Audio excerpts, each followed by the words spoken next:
guys, welcome back to my channel. So today I'm filming a books I've read or books I finished reading. I don't know how I titled this series, but I'll link the first part of this series in the last one I did down below for you. And it was a collab with my friend Rachel Grace on YouTube. And it basically what it is I show you the past couple books that I finished reading and kind of give you a little review if I liked it or not, or what I thought about it, things like that. It's kind of fun.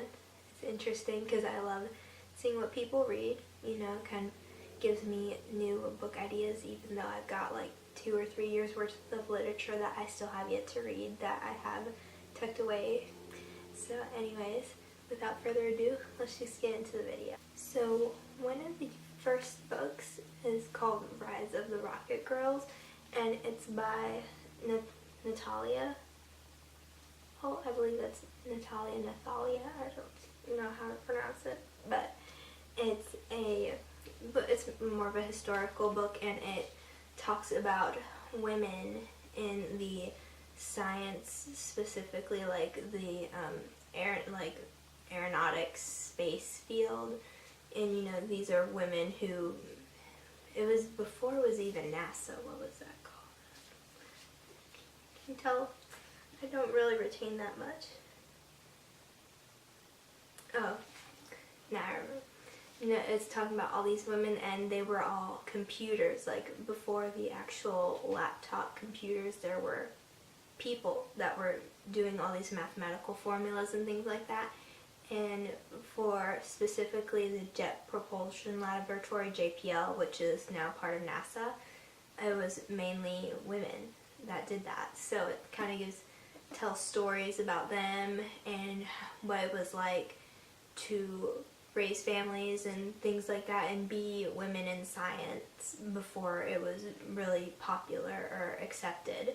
So it was a really good book, and I thoroughly enjoyed reading it. It was really interesting, though I didn't really like the space part of it because I'm not really into aeronautics or astrology, anything like that. So that part's like, when it got down to like the technical stuff, I kind of like read through those parts because I was more focused on the women. But yeah, so it was a really interesting book, and I highly recommend it. If you ever find it, that you should read it. It's really interesting.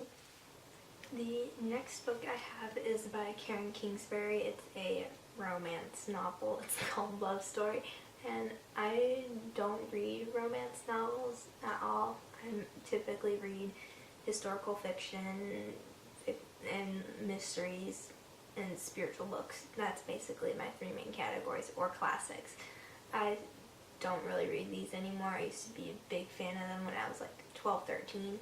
But I found this at a bargain store, and when I was 12, 13, I religiously read the series, and I thought I had finished it, and I found this, and I was like, wait, what? And so, of course, I got sucked in again, and I read it in like, 2-3 days. It wasn't that big deal. I finished it really quickly. I got my peace of mind. So, yes, I mean, if you're into romance novels, Karen Kingsbury is a great start. She's classic. So anyways, yes, this is kind of I'm not really proud that I read this, but it's still an accomplishment. Next up, I have Craving God, and it's by Lisa Turkhurst, and it was a devotional book, and I thought I'd include it. There were 60 devotionals, so it took me about 2-ish months to finish this, and it's basically like 2 pages of like little encouragement and stuff. I don't think it was really catered to me, because it felt like I was reading something that was meant for like a mom. You know what I'm saying? It was supposed to be like mother encouragement, and I'm not a mother, so I couldn't really relate to some of the stuff. And it wasn't like, there was Bible verses and stuff, but there wasn't any passages to go through, so it wasn't like I was studying the Bible or anything like that.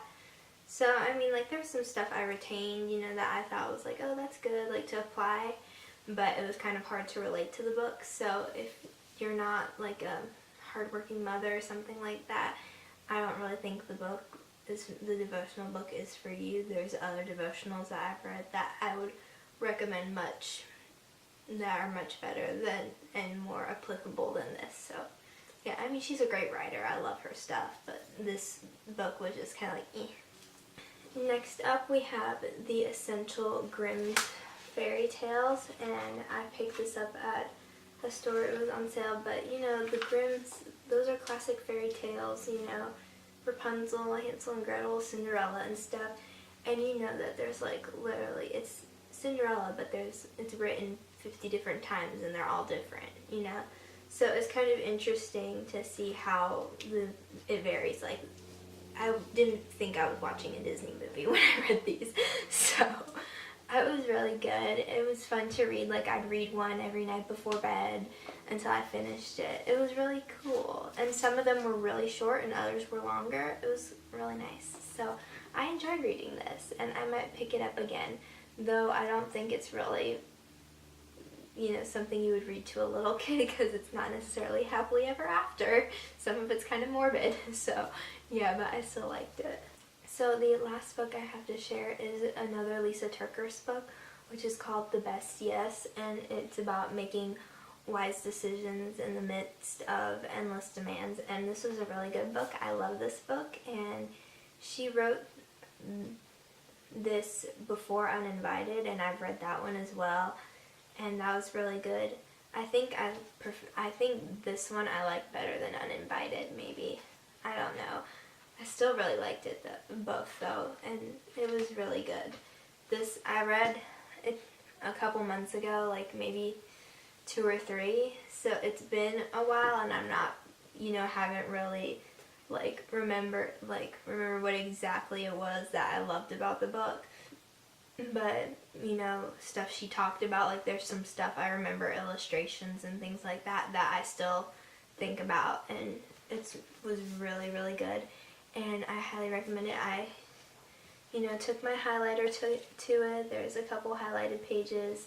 It's really good. Lisa TerKeurst books are always really good to read. I can't, you know, say enough good things about this book, and I can't wait to read her new one. I still have to buy it, but I always love reading her books. She's such a great writer. So yeah. Anyways, that completes this video. Be sure to give it a big thumbs up and comment down below the last couple books you've read. You know, share them down below, or a book that I shared with y'all that you have questions about or think might be interesting. And don't forget to subscribe to my channel before you leave. And don't forget to follow me on all my social medias. Those are linked as always down below, and I'll see you guys in my next video.